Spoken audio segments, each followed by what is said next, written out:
장르 소설을 쓰는 김이삭 작가. 얼마 전 겨우 마감을 마치고 오늘은 잠시짬을 내 집 근처 유적지인 맹시 횡단에 나왔습니다. 여기가 어디죠? 맹시 횡단이라고 해가지고요.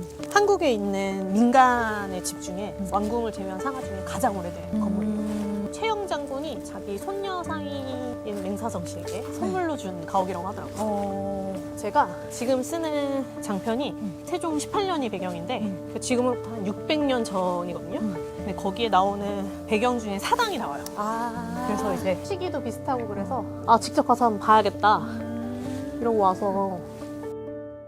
김이삭 작가는 올해 북한 이주민과 함께 삽니다라는 에세이를 출간했습니다. 소설을 쓰는 것과는 또 다른 경험이었다는데요. 그 이야기를 한번 들어볼까요?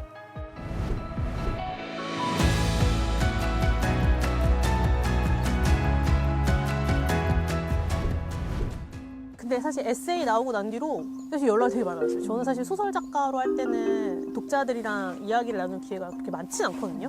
근데 에세이 나온 뒤로는 되게 많이 만날 기회가 많았고 라디오 방송도 많이 나가고 재밌었던 거는 얼마 전에 이제 YTN에서 방송을 했는데 게스트들 대다수가 이제 북한 이주민이었어요.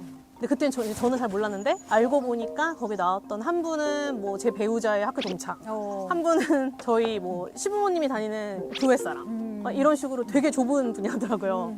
그게 좀 놀랐어요. 이삭 씨는 북한 이주민과 결혼한 가정입니다. 대학교에서 철민 씨를 만나 연애를 하다가 가정을 꾸렸습니다. 철민 씨가 북한 태생인 건 처음에는 큰 특이점이 아니었습니다. 그런데 결혼을 해보고 시부모님과 북한 이주민 가족을 보면서 그들의 이야기를 써보고 싶었다고 합니다. 사실 한국에 이주민이 한 200만 명 정도 되거든요. 사실 이제 한국도 이주민 사회라고 볼 수 있는데 그중에 북한 이주민은 3만 명 조금 넘어요. 되게 소수를 차지하거든요. 근데 한국인들 중 상당수가 사실 북한 이주민에 대해서 잘 몰라요. 이게 시의 접하기가 좀 힘들기도 하고 보통 언론 매체에서 다뤄지는 거는 북한을 비판하거나 아니면 이제 반공이랑 보통 많이 연결이 되기 때문에 아니면은 오락 프로그램에서 북한 사회를 되게 좀 희화해서 이야기하는 경우가 많거든요. 그래서 되게 극화된 면이 있기 때문에 일반 한국 시민한테도 사실 북한 이주민 이야기는 조금 생소한 감이거든요. 근데 사실 알고 보면 우리 옆에 다 살아가고 있는 사람들이거든요. 그래서 이번 에세이를 통해서 우리 주변에 살고 있는 북한 이주민은 어떻게 살고 있고 한국에 오고 나서 어떻게 지내고 있고 우리 옆에서 어떻게 살고 있는지 그런 얘기를 하고 싶어서 제 개인적인 이야기를 담아가지고 에세이를 쓰게 되었습니다. 오늘도 이삭 씨 가족은 우당탕탕 정신이 없습니다. 전업으로 글을 쓰고 있는 이삭 씨와 일을 하고 있는 철민 씨는 초등학생 딸을 같이 돌보고 있는데요. 오늘은 인터뷰가 있다고 해서 퇴근한 남편이 딸을 데리고 왔습니다. 네, 저는 1997년도에 탈북해가서 중국에서 생활하다가 올해 한국에서 생활한 지 20년 된 김철민이라고 합니다. 네. 그러면 아내의 에세이를 읽어봤을 때, 처음 봤을 때 어떤 기분이었는지? 저는 되게 좋았어요. 제가 아는 사람들도 많이 썼거든요, 그런 책. 근데 대부분이 좀 그런 내용이잖아요. 좀 슬프고 좀 무겁고 그렇지 않은 이야기도 좀 나왔으면 좋겠다는 생각을 했었는데 와이프가 보면 좀 한쪽으로도 치우치지 않고 그렇게 잘 쓴 것 같아요. 그래서 저는 되게 좋았어요. 아니 근데 저는 진짜 둘만의 이야기만 나올 줄 알았는데 그렇게 많이 나온 편은 아니더라고요. 그래갖고 좀 아쉬운 편도 있긴 했지요. 철민님이 처음에 남한에 왔을 때의 좀 상황이 궁금한데요. 몇 살 때 왔어요? 저는 18살 때 왔었어요.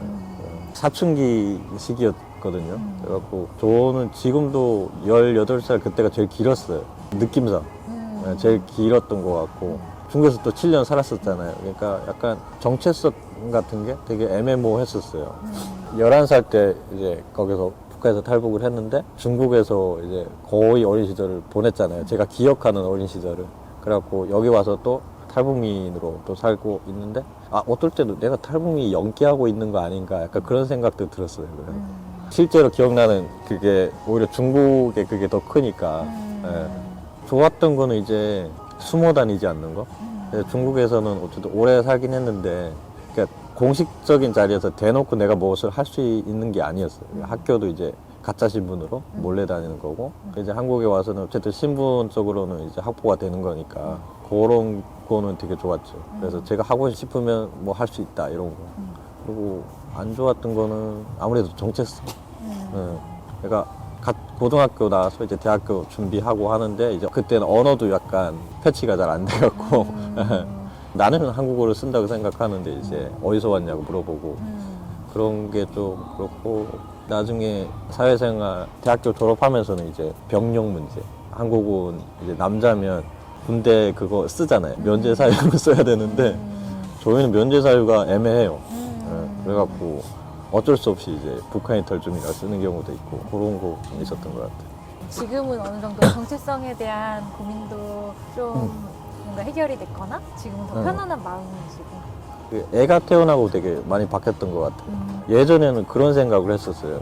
전쟁이 나면 되게 무서울 것 같다. 왜냐면 전쟁이 났다고 하면 남북일 텐데 이제 그러면 사람들이 우리를 어떻게 볼까 약간 그런 걸 많이 했는데 지금 같은 경우는 뭐 전쟁이 났는데 내가 가족이 다 여기 있는데 예, 뭐 이렇게 내가 약간 떳떳할 수 있는 어쨌든 지금은 여기에 내 모든 게 있는데 예, 지금은 좀 그런 게 좀 많이 나아진 것 같아요. 도윤이가 앞으로 좀 잘하는 세상은 어땠으면 좋겠다 그런 것들을 좀 바라는 게 있을까요? 그냥 편견이 없었으면 좋겠어요. 얘 같은 경우도 이제 되게 친한 친구가 있어요. 근데 여자애인데 나중에 같이 둘이 결혼한다 그러거든요. 그럼 저희 같은 그 집 부모도 되게 약간 그런 거에 되게 개방적이라서 그럴 수도 있다고 그때는 그때는 그렇게 할 수 있는 그런 세상이었으면 좋겠어요. 이번에는 어머님과 나들이에 나섰습니다. 한 라디오 추석 특집 프로그램에 출연해 남한 며느리 북한 시어머니의 추석나기 이야기를 들려준 건데요. 방송이 끝난 후 어머님을 모셔서 이야기를 들어봤습니다. 네, 먼저 자기 소개를 부탁드립니다. 김이삭 작가 시어머니 한영애입니다. 혹시 김이삭 작가의 에세이를 읽어보셨나요? 예. 우리 북한에서 여기 오면 어쨌든 문화가 다르잖아요. 서로 문화가 다르고 이런데 잘 어울리네. 진짜 그게 너무 좋았거든요. 고마웠고 며느리한테 고마웠어요. 조카들뿐만 아니라 우리 딸도 있고 아들도 있고 한국에 와서 또 이렇게 양딸처럼 품은 이런 딸들도 있거든요. 그런 딸들하고도 너무 차별 없이 잘 대해주고 잘하고 있어서 아들이 연예기를 몰랐었잖아요. 그래 우리 아들이 한국에 잘 정착할 수 있는 것도 또 며느리 도움이 많이 컸구나 하는 걸 느꼈고 속도 많이 써겠네 하는 것도 알게 됐고. 저는 책을 보면서 아들이 더 착한 것 같은데. 착하긴 해요. 착하긴 한데 어쨌든 그런 남과북이 문화 차이가 있잖아요. 그런 거를 극복하는 데는 아마도 며느리 도움이 더 있었지 않을까 싶어요. 이주민 얘기하는 거에 대해서 어떠셨어요? 북한은 지금 많이 달라졌어요. 옛날에는 뭐 남한에 갔다 이러면 북에 남겨 있는 가족들이 해가 많이 끼칠까봐 좀 그런 두려움이 많았는데 북한도 하도 많이 탈북을 하고 하도 많은 사람들이 한국에 왔잖아요. 그러니까 그걸 어쩔 수가 없잖아요. 그러니까 많이 정치가 유해졌다고 보면 그처럼 그렇게 많이 그러지는 않아요. 예. 저도 이걸 보면서 다 사람 사는 거 똑같구나. 예, 똑같아요. 사람 똑같아요. 왜냐하면 남과 북이 갈라져서 너무나 다른 세상에서 살다 보니 문화 차이가 좀 있지만 사람의 속성은 어디 가겠어요. 똑같아요. 남한에 와서의 생활은 좀 불편하거나 안 좋거나 그런 건 없었어요? 저는 별로 그걸 못 느끼고 살았어요. 말투가 다르잖아요. 근데 말투가 달라가지고 지금도 어디 가서 얘기하면 뭐 교포예요? 막 이렇게 물어보거든요. 근데 그 말투 때문에 이게 악센스가 세니까 어디가 말하면 저 뭐 어디서 저런 목소리 높은 무식한 여자야 막 이런 소리 들을까봐 그게 조금 조심스러웠지 뭐 일하거나 이런 데서 북한에서 왔다 막 이거 속이고 싶지도 않았고 왜냐면 내가 와보니까 자기가 할 수 있는 일 자기가 있는 자리에서 그냥 최선을 다하면 그게 상관이 없더라고. 자본주의 사회가 그렇더라고요. 예. 앞으로 며느리에게 바라는 지금처럼 지금 너무 잘 살고 있거든요. 그래서 우리 지금 바람은 그냥 자식들이 잘 되는 거 보고 지금 살잖아요. 조금 소식이 없으면 얘들이 싸우지 않았나? 막 이런 걱정, 근심이 있잖아요. 근데 너무나 재밌게 살고 애도 너무나 잘 키우고 있고 그러고 해서 바라는 건 지금처럼만 살았으면 좋겠어요. 아프지 말고 그냥.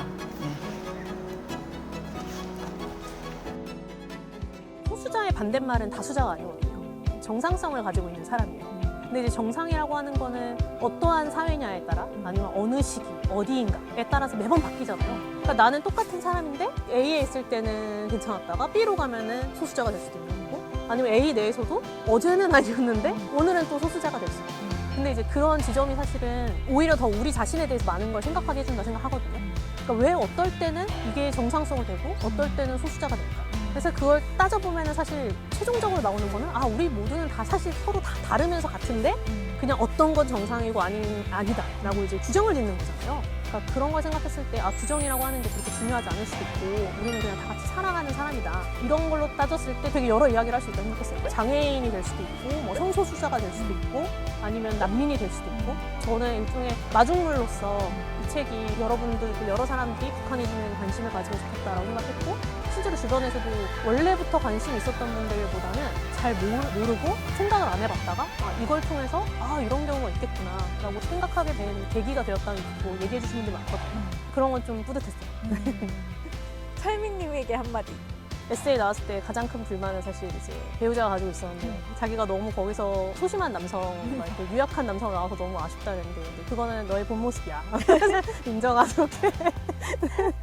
아 그리고 사실 글 쓴다고 못하는 게 많아서 혼자 뭐 육아라든지 이런 거 하느라 좀 힘들었을 텐데 그래도 옆에서 지지해주고 계속 응원해줘서 너무 고마워.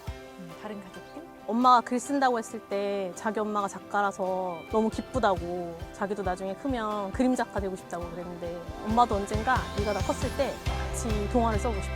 그래서 엄마는 글을 쓰고 너는 그림을 그려서 그 책이 나오면 좋겠어.